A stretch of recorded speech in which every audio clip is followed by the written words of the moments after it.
Hey guys, this is Jennifer, and this is the Jennifer Allwood Show, the podcast where you learn how to create a beautiful home and build a creative business. Grab a cup of coffee, find a cozy spot in the house, and let's chat. I'm excited you're here. Hey, my friend, this week's podcast is sponsored by my very own Equipped Women's Conference being held May 1st through the 3rd in Kansas City. Oh my gosh, I'm just so stinking excited. So this is a conference where business and faith collide, because here's the thing. No amount of good marketing or no amount of social media strategy can make up for a lack of vision or substitute for a word from the Lord. So women are so hungry to know how to mix their faith with their business and how to keep first things first when the world especially is telling them that they should always want more and do more. This conference is going to be totally different. This conference is plumb full of world-class speakers, tons of fun prizes, worship, and prayer. Please come expecting to get a touch from heaven. And you can get tickets today at jenniferallwood.com/conference. I hope to see you there. Hey friends, welcome back to the podcast this week. I'm super excited to have you here again this week, and I cannot wait to introduce you to my friend and a woman that I just really, really look up to. I've got the amazing Amy Porterfield on the podcast today. So I'm going to give you just a little bit of Amy's background. So Amy is an online marketing expert. She's an educator. She's the host of the top-ranked podcast, Online Marketing Made Easy. So if you listen to my podcast, but you don't know who Amy is, listen, you need to check your podcast list. You need to go over and add Online Marketing Made Easy. Amy's podcast is top notch. It's so good. So Amy's worked with mega brands like Harley-Davidson motorcycles and peak performance coach Tony Robbins, where she oversaw their content development team and collaborated on groundbreaking online marketing campaigns. I mean, she just sounds smart, doesn't she? So through her marketing courses, her thriving social media community, and her popular podcast, she has inspired over 250,000 online entrepreneurs. Amy Porterfield, how are you even here on my podcast? I'm so honored. Thank you for being here. Oh, well, I'm honored. You don't even know. I am such a big fan of yours. I follow all the stuff that you do, and I absolutely love your energy and your excitement and just how real you are. So I feel like it's an honor that I'm here. Well, I have one of the specific reasons I have for asking you on this podcast is because I love following you, because I feel like we do things kind of in very different ways. Both, have amazing points to them. But when I look at you, I see this woman who's like super disciplined and like deliberate in what she's launching. And she's very strategic, and she like has a plan. And then like as a typical creative, I feel like just a hot stinking mess. I feel like I'm throwing stuff at a wall to see what sticks. And, there's shiny things and squirrels. And then I look at Amy Porterfield and I'm like, girlfriend, get your act together. I mean, that's why you're so successful. You're wicked smart. You're super like strategic. And that's why I can't wait to have you on the show today. Well, thank you so much. And I will say it's so funny because I look at creatives like you. I have a few girlfriends that are so creative like you are. And I think if I could just have an ounce of that, like we have our certain skill sets for sure. And we're so different, but we can totally appreciate each other, because I wish I could do half of what you do. Absolutely. Well, I know when you had me on your podcast a couple months ago, and gosh, if I was organized, Amy, I would have that podcast number here for my listeners. But go to Online Marketing Made Easy and search for Jennifer Allwood and you'll find it. But I remember thinking, okay, you just have like a well-oiled machine when it comes to your business and the way that you do your podcast and the way that you put out content.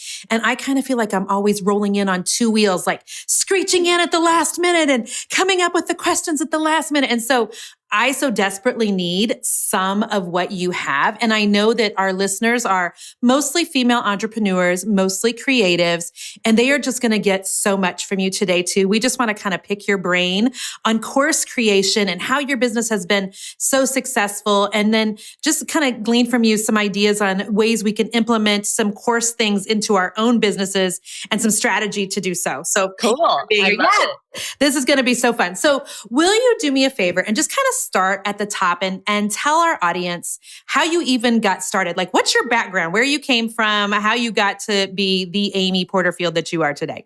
So as you mentioned, I had started my marketing career at Harley-Davidson motorcycles, and I am not a biker chick by any means. However, my dad was. a biker dude, not a biker chick. Right. Sure. And I love the nostalgia and the community around Harley Davidson. So I applied for a job, got a marketing position at dealership levels.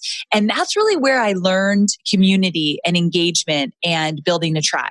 Okay. And was that in California? That was in California. Yep. I went We have a huge Harley Davidson plant here in Kansas City. Did you know that? Really? No. I think that what you should do is you should totally like plan this trip for nostalgia's sake to the Kansas City area. Tour the plant. We'll have lunch. Yes. And yes. Okay. That would be so fun. But no, this was in California. I went to UC Santa Barbara. So it was in the Santa Barbara, Ventura area. And I kind of learned marketing through that and then moved into working with Tony Robbins. Mm-hmm. And for 6.5 years, I was the director of content development where I got to work on the content that Tony did on stage and in his digital products. That's a crazy good gig, isn't it? Crazy good gig. Like I can't even believe it happened. And I became a fan of Tony Robbins when I broke up with a boyfriend and couldn't sleep at nighttime and was watching infomercials. And I thought, who is this weird Tony Robbins guy? And so I got his tapes. That's how long ago it was. And I've been a fan ever since. And then I applied for a job, got this great marketing job there, and learned so much. Well, that's where I got the desire to be an entrepreneur and to create and build my own thing. And I got to travel the world with Tony, working on the content that he does. And from there, really quick story. I was in a meeting and Tony had invited a bunch of internet marketers to come into this meeting and tell him about their online businesses. So this is humbling. I literally was not invited to the table. I was at a side table taking notes. Okay. I love it. A bunch of guys walked in, for the record, not one woman. A bunch of guy internet marketers walk in, and they're big names in our industry. Yeah. And they told Tony about their businesses, the courses they create, the freedom they have, the time they have with their family, and to call the shots and do the things that they love. And I was mesmerized. Like, what is this world they're talking about? So right after that, I asked to move into the marketing department from the content department. And I asked to work on these live launches that we were doing to promote his physical products. Yes. And that's where I learned how to market and launch online. And I just knew I wanted to do something on my own. Now, as amazing as that cushy job was, like it was amazing. Yes. I wanted to call the shots. I wanted to be my own boss. And I had just gotten married and I was on the road. Every single month, I was in a new country or a new town or something. That's hard, girl. It was so hard. I did not love it anymore. Mm-hmm. And I just started to get resentful, which was so unfair to the company. And I just wanted out. Yeah. And so I took the leap eventually and started my own business. And I always knew I wanted to create online training courses. However, I left Tony Robbins and had no idea how to do that on my own. Right. So I started to take clients. So my first 2 years of having a digital business, I would do social media for small businesses. Okay. I did not love it. I had like... Were you doing like Facebook posts and Facebook ads and those sorts of things? Okay, got it. I'm a yes girl. I like to please. And so I would say yes to every crazy request these small businesses had for me. And I often tease that I went from having one big boss, Tony was a big guy, literally, one big boss, to having like 8 little mini bosses still bossing me around, telling me what to do. And I thought, where's the freedom that everyone talks about with these online businesses? So I created a business I did not love. But after about 2 years, I realized, when you have an online business, you can pivot. You could change things. Amen, sister. Think of that Friends episode when they're stuck with the sofa going up the stairs and Ross is yelling on the pivot. Yes. I love that you just brought that up. Oh my God, that just made my day. So yeah, you pivot, just like Ross said. And I've done a few pivots throughout the years. It's 10 years now since I left Tony Robbins. And I have a business I absolutely love. The last thing I'll say is 90% of my revenue comes from my digital courses. That's the bulk of my business, which means I get to say yes, or more often I get to say no to the things that don't light me up. And that's essentially why I wanted this digital course business that I have. I love that. And I love it for so many reasons, because I love that you created something and you were like, oh, okay, hang on a second. This wasn't quite what I thought it would be, but that you were gutsy enough to then change it and to just keep like really keep going in search of the thing that would feel like a really right fit to you. Because here's what I think you would probably agree with me, Amy, and I don't want to put words in your mouth, but I know that the more people that get into the online space, we're constantly looking around and seeing how other people are doing it and feeling like, well, that must be the way it's done. Therefore, I should probably do it that way. But I love that you were like, I'm just going to figure out what's a good fit for me. And instead of trying to do all the things, you've done one thing like just ridiculously well. And so I appreciate you saying that because that is the one, and genuinely, I know everyone has creativity in them, but one thing that's different than me than most entrepreneurs is I don't have tons of ideas that flow out of me every day. So I don't wake up in the morning and think, oh my God, that's another great idea and this idea and that idea. So because I'm not an idea factory, which some days I wish I was, but I'm not, I had to figure out what to do and then stick with it. And I do believe that my ability to build a multi-million-dollar business was because I found what worked for me and I just made it better versus adding a bunch of different things onto my plate. So that was something that served me well. I love that. So tell me do you remember what your first course was? I know. What was your first course? Yes. Okay. Actually, this is something that I'm a little bit embarrassed about. No, it's okay. I'm going to tell you one of my embarrassing things too. We'll be even. So my first course was the social media book launch. Okay. And here's why it was embarrassing. I had never launched a book in my life. However, I had worked with authors. So I thought, oh, well, then I could teach people how to launch a book. And so I put together this social media strategy of how to get your book out there when you didn't have a publisher. And I really should not have been teaching it. And it was a huge failure my first time out. I am embarrassed by the whole situation, but here's the best thing. And the best thing is I did it. And once you get something out there, the wheels start turning. And so even though I look back, I even look back at the logo sometimes and think, what was I thinking? This is a disaster. But yeah, social media book launch was my first course and it was not a success. Okay, you got to tell me one of yours. Okay, I will tell you yours. I'm going to giggle just saying it, Amy. Okay, so my first course, I thought I would be like cutesy on the name. And it was a painting course. And I was going to teach you how to paint 4 pieces of furniture. And it was BYOB. Bring your own brush. Okay. Okay. I am loving it. I'm like, oh my gosh, what was I thinking? And all of my copy and everything was BYOB. And I'm like, oh my goodness. Did you think you were so clever at the time? I did. But you know what? People bought it. There you go. It still was fine. It's mortifying now. But I think that's just a testament to the people who are like, okay, I want to start a course. I don't know what to do. I think I can just maybe release you from some stress that you may be having. In a couple of years, you will look back and you will think that was a terrible idea. I executed that terribly. But you learn through every single one of them, don't you? Every single one of them. So I wouldn't change any of that for you or for me. That's right. So, okay. So when you talk about digital course creation, and that is what I think your superpower is that the old term, Amy, that we used to call it information products?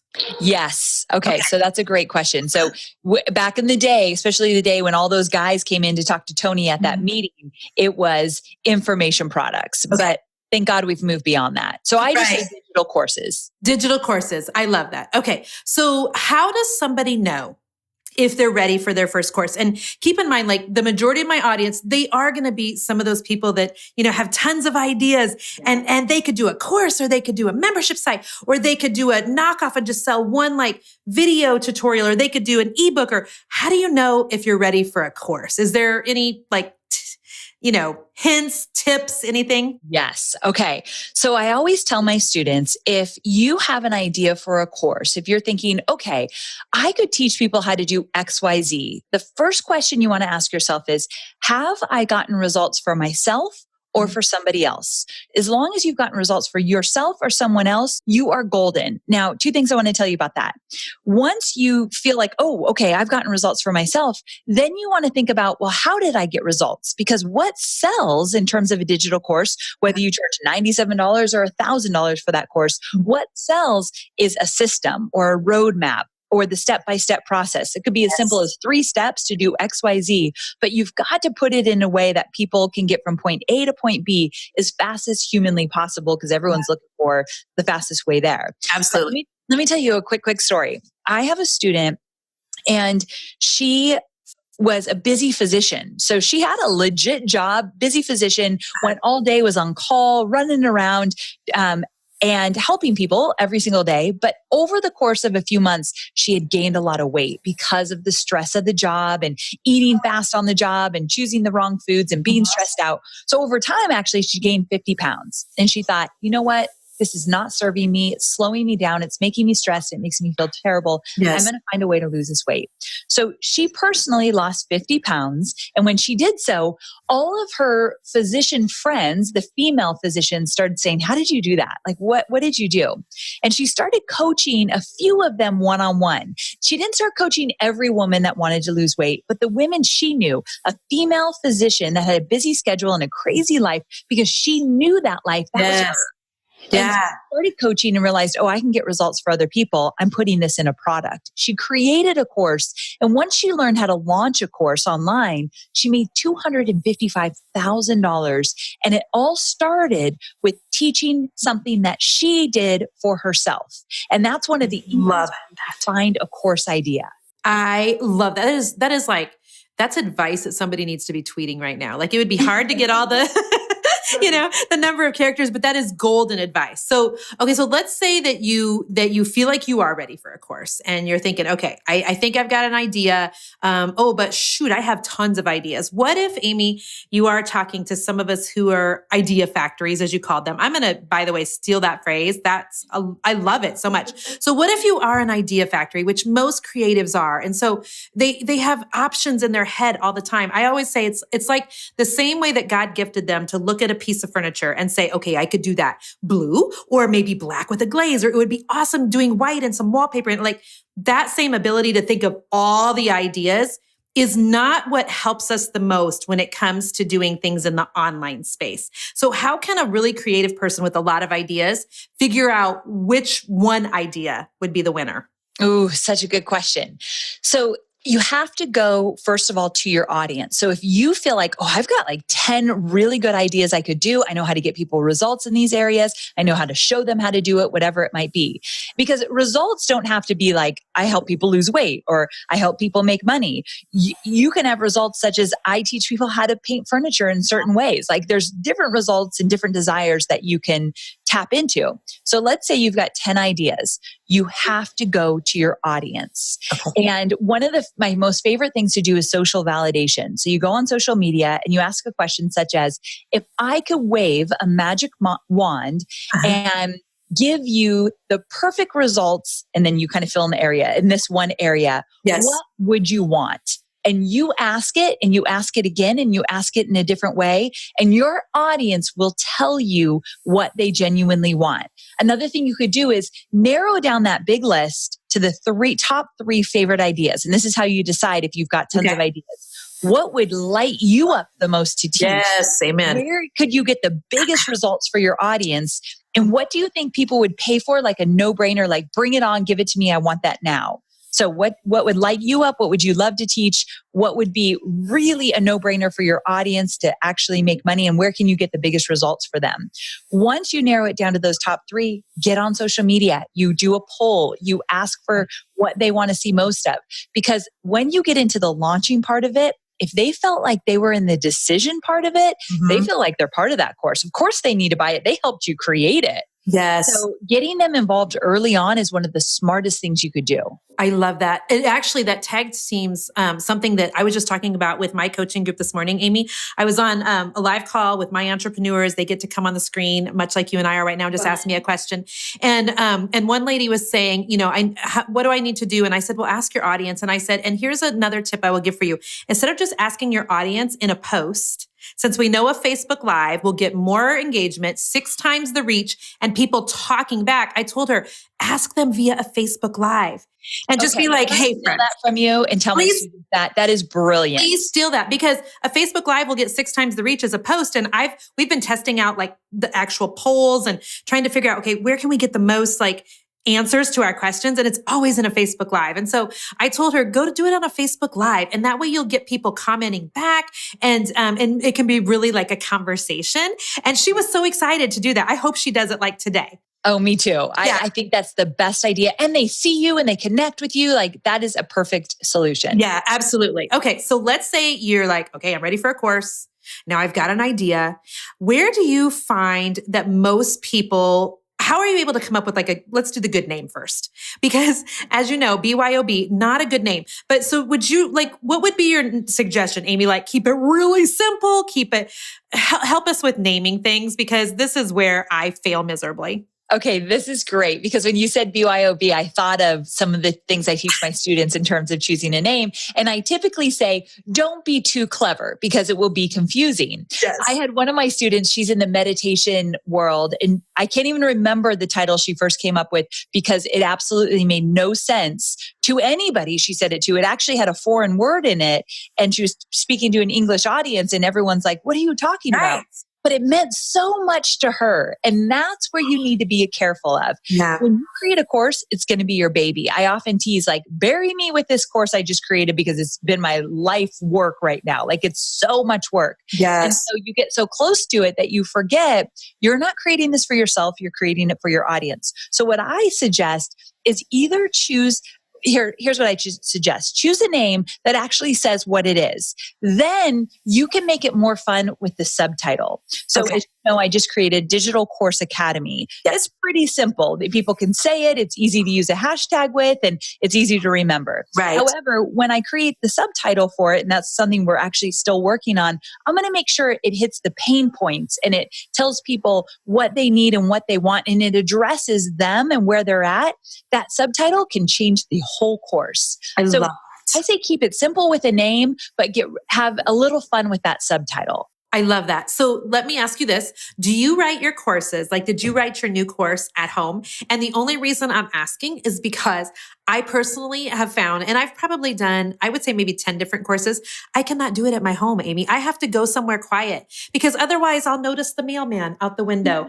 And then the dog will want to be played with. And then my husband's home and I get distracted. And so can I tell you where I write the few courses I've done? I go to the public library. No, you do not. Yes, I do. Yes, I do. Because if I go to Starbucks, I'm going to be like, ooh, that girl's wearing cute pants.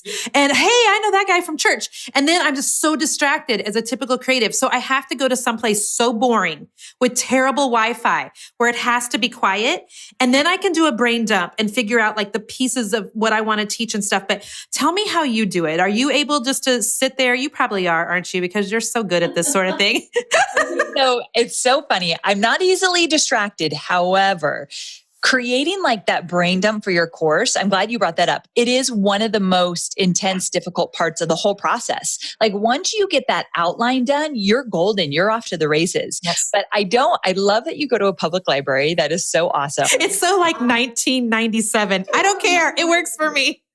Totally do what works for sure. I definitely have to be alone. So I have, my office at my home. I've got to close my door. My husband's a firefighter, so he's gone every other 24 hours. I'll choose a day he's not home because he's the most distracting person in the world. Is your husband distracting now that you guys work together and he's home? Well, I mean, he's cute. And so it is distracting. He comes in and he's like, you want to have lunch? And I'm like, of course I want to have lunch. And so him and I just had like little chicken lettuce wrap thingies. And he doesn't distract me, but I do find myself not being as disciplined with my time now that he's home. But then I think, but isn't this why I worked so hard to build this business? You're so good at putting things in perspective because you're totally right. Hobie will come in my office and he is distracting, but then I look at him and I'm like, that's okay. It is okay. I get to chat with you in the middle of the day and like you said, have lunch. Right. So sometimes, even though I'm kind of a creative hot mess, Amy, I am what I have nicknamed an SRP. And I think this is actually a legitimate thing. It's a super responsible person. And so I love you so much. Okay. So what does exactly this mean? So a super responsible person is somebody that you pay your bills way early. And like, I bought my first house when I was 21 because I was tired of painting rent. I mean, I'm really responsible. I put my cart back where it's supposed to go. Cause I live with otherwise like guilt. And so as an SRP, a super responsible person, like I feel like during the hours when my kids are at school, the 9 to 3, that I just need to be head down, like hammering away. Yes. And so now that Jason's home and, we did a whole podcast even where him and I talked about this, I've really had to check myself.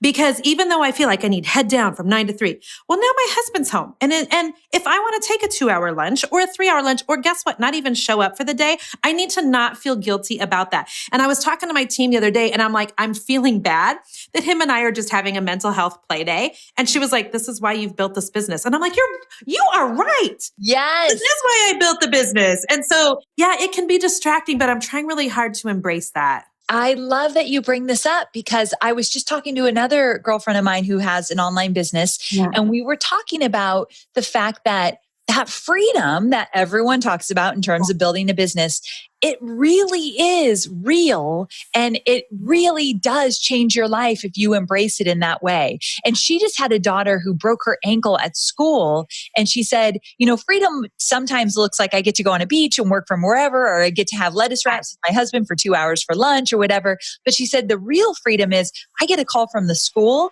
and I'm not working one-on-one with clients, or I'm not doing a service business. I've got these digital courses that are driving the business. I can step away for the rest of the day and not feel guilty or have to cancel a bunch of stuff. Yeah.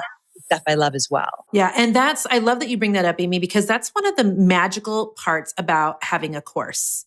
And whether that's an evergreen course or whether it's just something you launch on occasion, is that you make it once. And you can sell it over and over and over. And it's like compound interest. It's like fairies singing. It's like magical when money shows up in your account and you haven't had to hustle for it that day, right? It's a big deal. Okay, I'm glad you brought this up because for your creatives, they might be thinking, okay, so, and like you've built more courses than I have. I'm on my 8th, so you're on your 10th. But we've also been at it for a while. But some of those were live webinars. So I would say half of those were live webinars. So probably not a course, but I sold them as I guess it wouldn't be a course, but I've had probably 5 courses. Okay. So that's and how long have you been doing this for? I've been online for 5 years. Oh my gosh. Guys, she's a little bit different than Mo. She is a unicorn because that's only half the time I've been online. So it's very impressive. You're an SRP, a super responsible person. An SRP, so you got to give her credit for that. But what I was going to say was, even though you might have tons and tons of ideas to create courses, the beauty of creating a digital course is that it only takes one to make a really big impact and make really good money. Yeah. And so what I teach all my students is we're going to create one course. And I'm going to encourage you to launch it over and over again. I'm going to encourage you to launch it at least twice with a live launch, live webinars, kind of get a feel for your audience, what they want, what they need, get better at that webinar so it converts better. And then after that second time, you can put that thing on evergreen. And I make money every single day in my business with a course that's $397 and I sell it every single day. That's what you're getting toward. You just got to afford it and make sure you're ready for it. You're making me want to resuscitate those courses I did 3 or 4 years ago because some of them were really elementary, but I'm just sitting here thinking about, some of those could be redone. Okay. So tell me this, Amy. So a lot of my audience, again, being creative, they might hate the technology piece. No, absolutely. Yeah. So is this where you find like a lot of people get stuck? Because people will ask me, so Jen, I want to do a course. And by the way, when they're asking me things like, should I do a course or should I do an ebook or do a membership group? I always tell them I started with like a live webinar and then a course. And I would do that because it's less commitment than like a monthly group. Honestly, it really is. And so, but as an introduction to the online space, I would do that. But the next question usually from them is, okay, but I don't understand like the tech piece. And so what do you do with that? Because this is what I tell them. There is no better time in the face of ever being a business owner to do something online like a course. It is so much easier now than what it was 5 years ago. Am I right? Amen to that. Amen. Thank you, Jesus, for technology. Right? Exactly. And so here's the thing. I am not a techie kind of girl by any means, but I do believe that if you are going to create an online business, you just have to approach the technology and think, okay, I'm going to figure this out. And like you said, and we truly mean this, now where technology is, especially as it supports entrepreneurs building online businesses, the fewer pieces of technology you have, the better. And there are so many pieces of technology that are coming out that do many things. So you don't need 10 different softwares or tools to make it work. You can get away with 3 or 4 now. That's even different than when I started 10 years ago. Right. And so I would just tell yourself, I can figure this out. If Amy can do it, or if Jen can do it, I can figure this out for sure. And less is more. Just find that tool that you think there's no one perfect tool. You will not go wrong. If you just get some suggestions from some of the mentors you follow, find that one tool that will do the most and focus there and just really commit yourself to it. If you jump from tool to tool, that's where it feels like nothing ever works right. Yeah. So since we're talking about, really raunchy BYOB course titles, I'll just have another moment of transparency, but I think that this will help some of our listeners. We have the last course that I've created is called Creators Roadmap. It's a 6-week long course teaching creative people all the different ways they can monetize the online space. So yes, you can sell your wreaths, but you can also make money on ad revenue and affiliate income and sponsored posts. And, there's 6 different ways you can make money besides just selling the wreath. And it's been a really successful. We've launched it 3 times now, Amy. And my last launch last spring was over $500,000 in the launch of that course. But I've recorded the entire thing in Zoom. The entire thing. What you and I are doing right now. What are you talking? So I just recorded myself in Zoom, and each of the 6 weeks has 4 to 6 modules. And then I just handed those Zoom links over to a web guy who's smarter than I, who put them on a website. And I just kept it as simple as possible because, that's the thing. Right? Because I'm okay, I could hire somebody. He could come to my house and he could sit me up in front of a pretty backdrop and I could read from a teleprompter and I could be really polished. And I freaking hate polished. I want to be polished, but it just feels like I'm trying to get out of today I'm wearing a suit jacket just for you, Amy. I was wondering if every day you look this good. No, I am in the middle of a hot flash and I'm going to be ripping this thing off here in 2 seconds. And so in wanting to be polished before, for that BYOB course that I did, I hired a videographer to come to my home and professionally video me in my garage for that course. And then afterwards I was like, I wonder if the same thing, I could have done it with my iPhone and just paid somebody to upload it to the website. And so for this creators roadmap, I'm it doesn't need to be, people, in my opinion, they don't want the frills. They want the content that's going to change their business, because if they can change their business, they can change their life. They don't care if it comes through a Zoom recording or a professional photographer or a pigeon bringing a note to them, as long as, you know what I mean?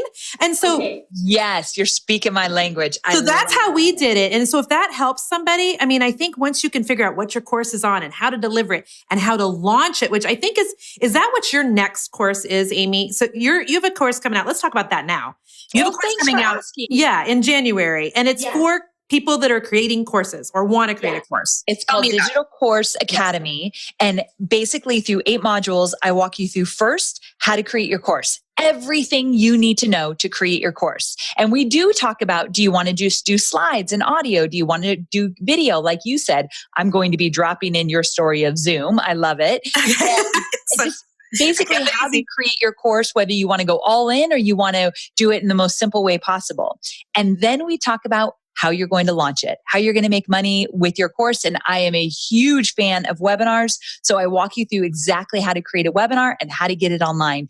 And because I know technology scares people, I have a lot of how-to videos, how to work the technology. I love that. Okay. So I've had a couple of live webinars and I've really gotten out of doing webinars, and you make me want to do another one. They had to have been successful. You are perfect for webinars. Well, I will tell you, my first webinar was teaching people how to make a living at painting furniture.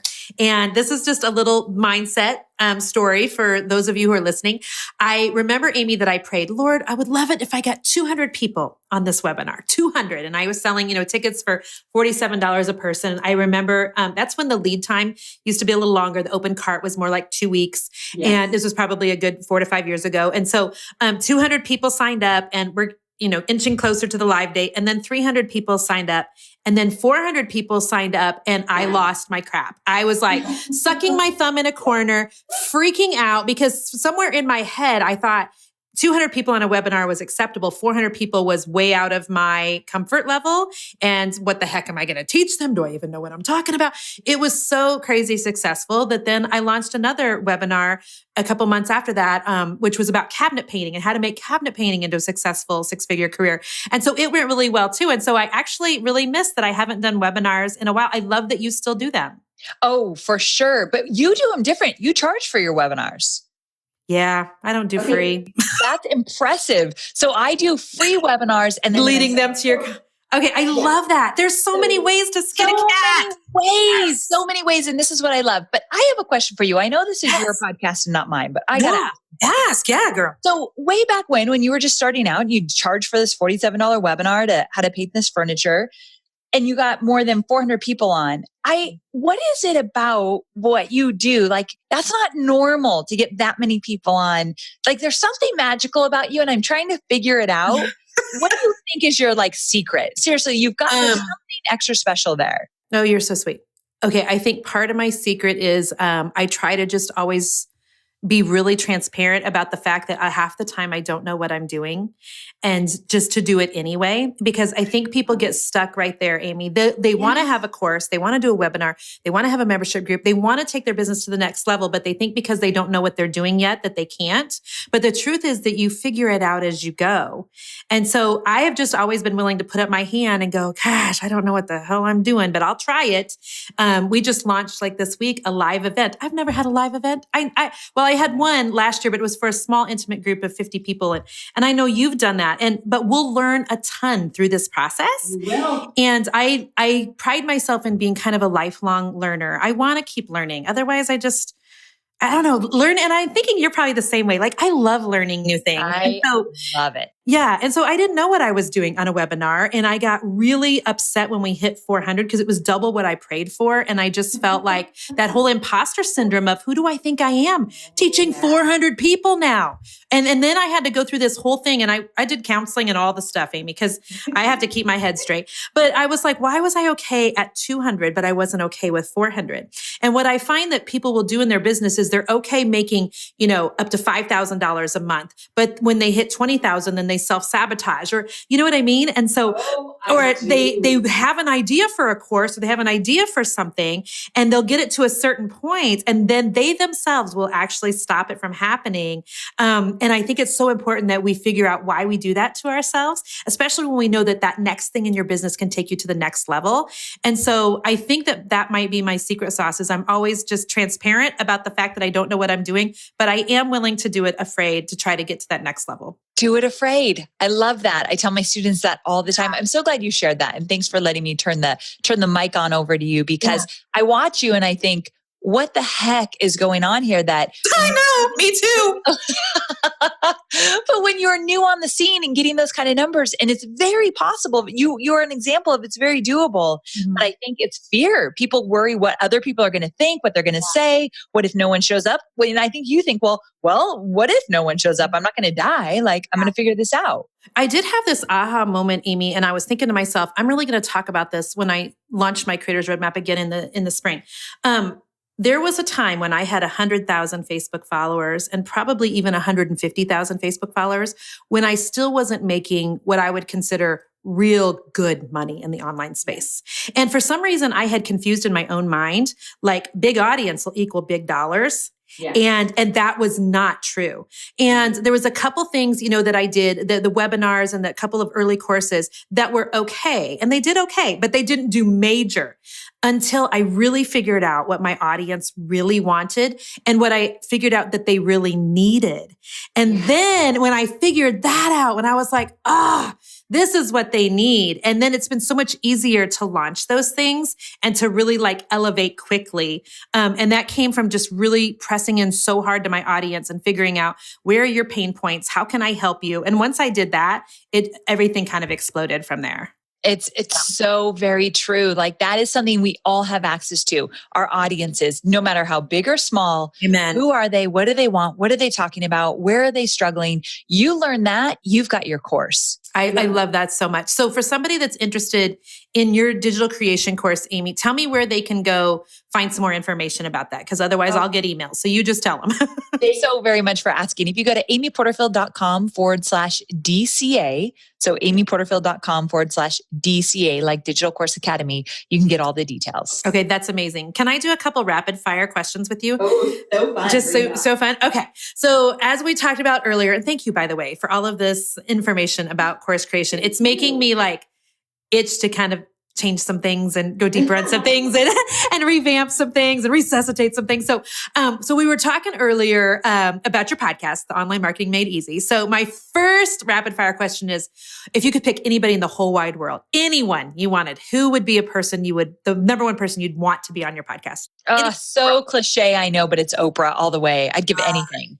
I love her. Girl, I hope that for you. That would be so fun. What's the favorite room in your house? Oh, family room, where all the family is. We lay all over each other, watch TV, get the fire going. Favorite place. And this is where you have your golden doodle. Yes. With what I will say is the best ad going on Facebook, the one of you with you're like holding your golden doodle's paws or something. And I'm like, oh, we have a golden doodle, but your golden doodle is cuter. It's like, okay, he's not cuter, but I have to tell you, he's a Labradoodle. Does that make a difference? Do you still love him? It kind of does. We are now breaking up just a little. Okay. I'm kidding. Okay. What's the favorite color that you love to decorate with? Yellow. Yellow. I don't do it a lot. I need to. I would have seen that coming a mile away. Like touches of yellow, like pillows, flowers. Yes, I love it, but I'm not brave enough to do it. If you came into my house, everything's white and gray. But if I had courage, it would be yellow. Okay, I'm sending you something yellow. Okay, what's the favorite book you read last year? Ooh, favorite book. Definitely Rachel Hollis, Girl Wash Your Face. Excellent. You and I both have a friend in Rachel, and I love that book. Yes, so good. Favorite place you've ever traveled to? Ooh. I think I know that. Nashville. Oh, you're kidding. I was going to say Hawaii. Oh, that's a close second. Because I watched your Instagram stories with your Hawaii trip. That you actually you might know me more than I know myself. That is a really special place for us. Yeah, but I love that you love Nashville. I know I'm not supposed to keep asking you. What's your we really want to go to Hawaii, so I'm going to say it's my favorite place that we've never traveled to. But I feel like we've never been there. Well, here's why: because we have so many kids, Amy, and we just keep gathering more, as we've discussed. But both of my boys are in high school; they both play high school football, and they have practiced the entire summer. Well, they get 1 week off over the 4th of July, and they get 1 week off over my birthday week in July. And if they miss practice, they're like benched. And I could go into this. I could do a whole podcast on this topic. In fact, I have had to edit myself to stop posting stuff on social media about my feelings, my very strong feelings on kids having mandatory practice when they're not in school. But so essentially, one year we were like, well, we're taking vacation anyway, and he can miss football practice. Well, then he sat on the bench for 3 games. And I was like, oh, that's so mom's fault. And I'm such a jerk. So I'm saying that all to say, everybody says if you're going to go to Hawaii, it's got to be at least 10 days to 2 weeks because it takes so much time to get there. Sure. And so we don't have 2 weeks with the boys' schedule, and it makes me angry on the inside, but we are going to go. Guys, you can't see this, but when she gets really serious, she like sits up really straight and fair. Like, I know when she's serious. That's my total mom. Like, oh, I could talk to you forever, by the way. It's so fun. But we got to meet in real life at some point. For sure. If you're ever in San Diego, Carlsbad area, I'm your date. We're going out. And if I make my way over to that Harley headquarters. Okay. I have one more lame story for you. Okay. Tell me now. Okay. So 2 years ago, we vacationed in La Jolla, which is, I'm guessing, pretty close to you. And it was magical and beautiful. Other than the whole smell of the seals on the beach, it was like so golden. You're going to laugh at this, Amy. So everybody told me you've got to go to Carlsbad to see the flower fields. Well, we went in July.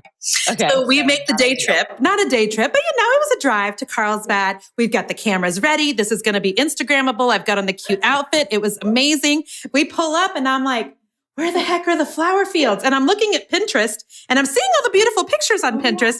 Okay. We were there after they had plowed the fields. So depressing. so depressing. And all of my Instagram photos were like me practically crying because I really wanted to see the beauty of that. So I'm guessing you get to enjoy that in the Carlsbad area. Enjoy it. But when they go away, it's very like, whoa, that was a huge shift. Yeah. I can totally understand the disappointment. Gorgeous to bear it. Yeah. So we'll have to try it again. You and I could go to lunch. I would love that. So Amy, tell people where to find you most on social media. I know I'm obsessed with your Instagram, but where would you love for other people to find you? I appreciate that. And it's Instagram. I love it. I'm doing more stories and posts, and I think it's so much fun. So I'm just Amy Porterfield on Instagram. Awesome. Good luck with your course, friend. Thank you so much for being here. Thank you for having me. Take care, friend. Hey friend, thank you so much for listening to the podcast again this week. I'm so honored that you're here and that you just listen week in and week out and that you share the Jennifer Allwood Show with your friends and family. Thank you, thank you, thank you. Hey, don't forget that you can subscribe to the podcast on iTunes, or if you're an Android user, go download the Stitcher app and you can subscribe there so that you know every single week when a new episode releases. Also, if you have any time to leave us a review, these reviews are super important in getting guests for the show and sponsors for the show. And so we'd appreciate it if you have just a second to leave us a review. That would be amazing. Thank you guys again for being here. And until next week, stay creative.